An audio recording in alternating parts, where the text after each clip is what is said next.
Hello everyone, welcome and welcome back to my channel. This side Khushi, and today I am going to share my resources which I am using for my NEET preparation and for CUET as well. So देखो, ऐसे तो मैं CUET की तैयारी कर रही हूँ, मतलब बेसिकली मेरा मोटिव यही है कि मेरा CUET इस साल निकल जाए एंड मतलब मेन प्रिपरेशन मैं उसी का कर रही हूँ, ठीक है। Because my 11th is not so good and not clear, तो जो बेसिक भी है एटलीस्ट मुझे पढ़ के CUET तो निकालना ही है। तो पढ़ तो मैं दोनों रही हूँ, दोनों के लिए ही। लाइक देखो, नीट के लिए तो मुझे पढ़ना ही है, तुम्हारा क्लास 12 का जो भी है, और एक्चुअली अभी मेरी एग्ज़ाम्स ख़त्म ही हुए हैं, सो वो मैं करूँगी ही। बट जो बाकी है CUET, उसमें तुम्हारा सिलेबस सिर्फ क्लास 12 का आ रहा है। लाइक तुम्हारा केमिस्ट्री में थोड़ा सा सिलेबस थोड़ा सा लाइक डिफरेंट है, 1 या 2 चैप्टर का, बट फॉर नीट तो सेम ही है पूरा। एंड सॉरी, नीट के लिए तो अलग ही है, बाकी CUET के लिए पूरा क्लास 12 का सिलेबस जो है वो तुम्हारा सेम ही है, in physics also, in bio also. So these are the resources जिसके लिए अभी मैं वीडियो बना रही हूँ। बाकी अभी 2 बुक्स और मैंने ऑर्डर किए हैं PW के। एक जनरल नॉलेज का है, GAT जनरल एप्टीट्यूड टेस्ट का, एंड एक और है इंग्लिश का, क्योंकि मैं चाहती थी कि मैं पूरे अच्छे से पैटर्न के साथ एक बार पढूं। मतलब मुझे पैटर्न ऐसे NTA के वेबसाइट पे जाकर दिखा प्रीवियस ईयर क्वेश्चन के कि पैटर्न कैसे आ रहे हैं, लेकिन स्टिल मैं सोच रही थी कि एक बार बुक मंगवा लेती हूँ, ऑर्डर कर लेती हूँ, ताकि जो प्रैक्टिस जो है वो फिर मैं अच्छे से कर पाऊँ। थोड़ा कॉम्प्रिहेंशन हो गया, ग्रामर हो गया, तो प्रैक्टिस करने के लिए क्वेश्चंस बैंक भी है वो, और PYQ भी है उसमें with sample paper. And I will share, मैं वीडियो बनाऊँगी उसके लिए भी। लेकिन फ़िलहाल जो मैं यूज़ कर रही हूँ वो है केमिस्ट्री के लिए अरिहंत का 38 ईयर्स का NEET chemistry chapter wise topic wise solution. And this book is good. Like मैं अभी तक ज़्यादा क्वेश्चन नहीं की हूँ, क्योंकि मेरा एग्ज़ाम 27 को ख़त्म हुआ है, तो मेरा ज़्यादा फोकस था कि मैं बायोलॉजी को पहले अच्छे से कंप्लीट करूँ, class 11 with class 12। And general knowledge में थोड़ा अभी कर रही थी, क्योंकि उसमें मैं काफ़ी वीक हूँ। तो केमिस्ट्री अभी मैंने स्टार्ट नहीं की है, थोड़ा सा मैंने बस मतलब देखा था बुक खोल करके, लाइक क्वेश्चंस कैसे हैं। तो क्वेश्चंस आर गुड, और बुक तो सभी ने रिकमेंड किया था, सीनियर्स ने, इसलिए मैंने अरिहंत का ये वाला बुक लिया है। And this is for chemistry, और ये मैंने न्यू ही लिया है, जो कि है मतलब क्या बोलते हैं, जो कि with 1500 plus MCQ with NCERT reference की आइडियाज़ कॉन्सेप्ट यूनिट्स, जो कि इन सब के साथ मिला। एंड PYQ भी इसमें है एडिट, तो फिर मैंने सोचा कि इसी को लेना ज़्यादा बेटर रहेगा, इसलिए मैंने अरिहंत का लिया। जबकि मेरे पास ऑप्शन था, एक दिशा का भी था, वो भी था एक ऑप्शन, और एक अरिहंत का था। तो मैंने केमिस्ट्री के लिए अरिहंत यूज़ किया, क्योंकि मैंने जितने सीनियर से पूछा उन्होंने बोला या तो PW या तो अरिहंत का लो, तो फिर मैंने अरिहंत का नीट का PYQ लिया। This is for chemistry. मैं जो जनरल नॉलेज के लिए यूज़ कर रही हूँ वो है, और इसमें मैं क्लास 12 और क्लास 11 मतलब दोनों है इसमें, ठीक है। सिर्फ क्लास ऐसा नहीं कि सिर्फ क्लास 12 है या सिर्फ क्लास 11 है, दोनों क्लासेस के हैं इसमें क्वेश्चंस हैं with PYQs and MCQs।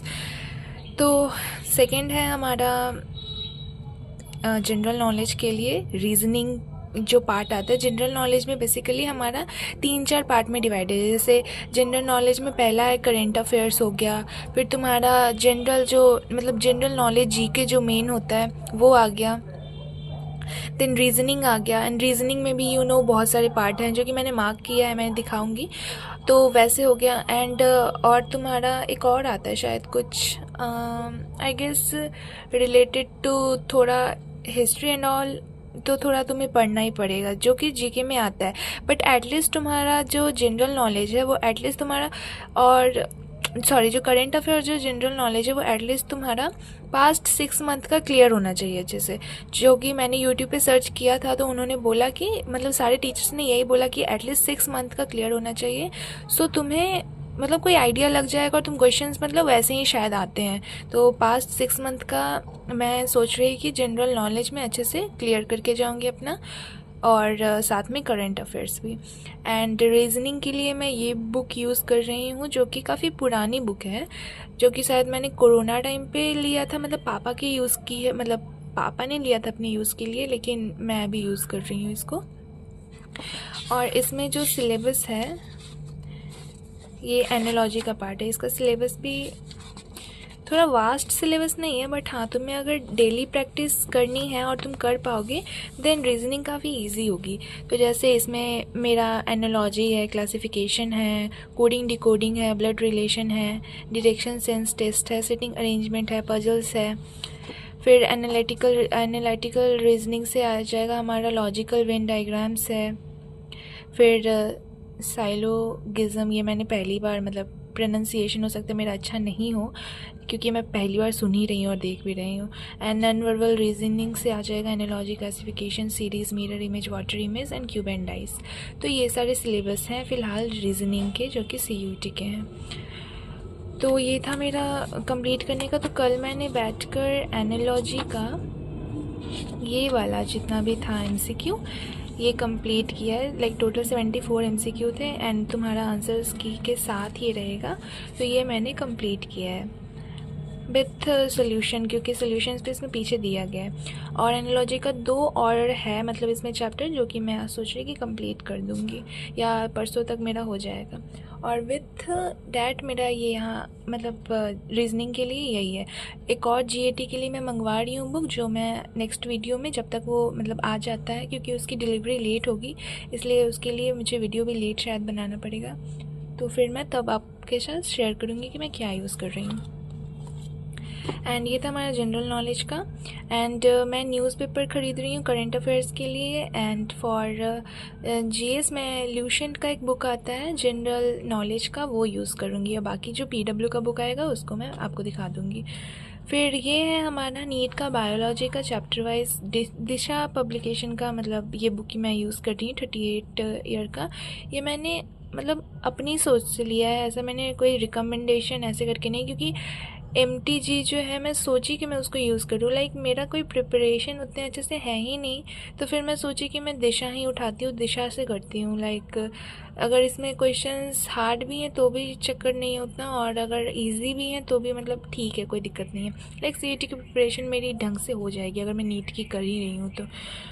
At least for biology, chemistry and physics तो मैं, मेरा उम्मीद भी नहीं है, तो फिज़िक्स के लिए मैं बोलना भी नहीं चाहती फ़िलहाल कुछ। और फिज़िक्स के लिए मैंने कोई बुक वगैरह भी सजेस्ट नहीं कर रही, क्योंकि मुझे खुद नहीं आइडिया है फ़िज़िक्स के बारे में। तो नीट के लिए मैं यही यूज़ कर रही हूँ 38 ईयर्स का NT chapter wise and topic wise biology solve paper 2025 और मतलब 1998 to 2025 तक का विथ वैल्यू एडेड नोट्स। हाँ, तो इसके कुछ ऐसे स्टार्ट होते हैं। मैं 11th का भी नहीं कर रही थी, मैंने कल स्टार्ट किया था सॉल्व करना क्लास 12 का चैप्टर 1 मैंने स्टार्ट करा था सॉल्व करना। एंड मेरे क्वेश्चंस लग रहे थे, क्योंकि मेरे क्लास 12 के कॉन्सेप्ट्स क्लियर हैं, तो मेरे सच में क्वेश्चंस लग रहे थे। लाइक जिसमें एटलीस्ट मैंने टिक मारा है वो तो मतलब कंफर्म क्वेश्चंस लग रहे थे मेरे। यहाँ से ऐसे मतलब कुछ इस तरीके से स्टार्ट होता है, तो क्वेश्चंस लग रहे थे मेरे। और टोटल इसमें लाइक 100 से ज़्यादा ही क्वेश्चंस हैं। हाँ, 100 आई गेस 152 क्वेश्चंस है पर चैप्टर। 152 क्वेश्चंस मिलेंगे, या अगर चैप्टर स्मॉल है जैसे इकोलॉजी वाले सारे चैप्टर्स हैं तो उसमें 100 110 ऐसे भी क्वेश्चंस हो सकते हैं। बट काफ़ी अच्छे क्वेश्चंस थे। ऐसा था कि आपका अगर कॉन्सेप्ट क्लियर है तो आप इजीली क्वेश्चंस को लगा सकते हो विथ आंसर की एंड विथ हिंट सोल्यूशन भी है इसमें। तो ये है हमारा हिंट दिया हुआ है, नोट्स एंड ऑल भी दिए हुए इस चैप्टर में। तो मुझे जो नहीं आता वो मैं पीछे से अपना कॉन्सेप्ट क्लियर कर रही थी, फिर वो कर रही थी, लगा रही थी। एंड ऐसा था कुछ। तो सेक्सुअल रिप्रोडक्शन फ्लावरिंग प्लांट्स मैंने कल स्टार्ट किया था एंड होप्स तो आज मैं ह्यूमन रिप्रोडक्शन इसको कंप्लीट करके स्टार्ट कर दूँगी। तो ये था कुछ जो रिसोर्सेज जो मैं यूज़ कर रही हूँ फ़िलहाल अपने नीट और CUET की प्रिपरेशन के लिए। एंड फॉर फिज़िक्स उसके लिए मैं एक अलग से वीडियो बनाऊँगी, क्योंकि फ़िज़िक्स का तो मुझे मतलब कोई उतना अच्छे से आइडिया नहीं है कॉम्पिटिटिव एग्ज़ाम के लिए, ना मैं ढंग से तैयारी कर रही थी। फ़िज़िक्स के बोर्ड्स में भी इवन मैंने काफ़ी ब्लंडर किया था, तो मुझे कोई आइडिया नहीं है फ़िज़िक्स से रिलेटेड। मैं SL अरोड़ा के क्वेश्चन ही सॉल्व कर रही हूँ। आई नो कि या तो वो काफ़ी हार्ड ही होते हैं या तो वो काफ़ी ईजी ही होते हैं। तो मुझे सच बताऊं तो कोई आइडिया नहीं है कि मुझे क्या करना चाहिए फ़िज़िक्स के लिए. If you have some idea related to physics then please share with me. And this is the all the resources which I am using for my NEET and CUT preparation. And this was all about the video. तो आप लोगों ने बोला था कि आप क्या resources use कर रहे हो एग्ज़ाम के लिए एंड एंट्रेंस एग्ज़ाम दे रहे हो या नहीं. हाँ, मैं CUT एंड नीट दोनों दे रही हूँ.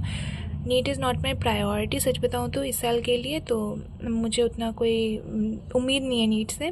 अपना देखो यार, मैं डीमोटिवेट नहीं कर रही किसी को, लेकिन अपना एक प्रैक्टिकल थिंकिंग होता है. जब आप प्रैक्टिकली सोचते हो, जब आपकी प्रिपरेशन ही नहीं है तो आपका नीट कैसे ही निकलेगा.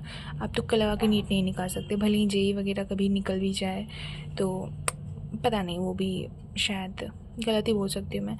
फिर यही था कुछ मेरा resources and all.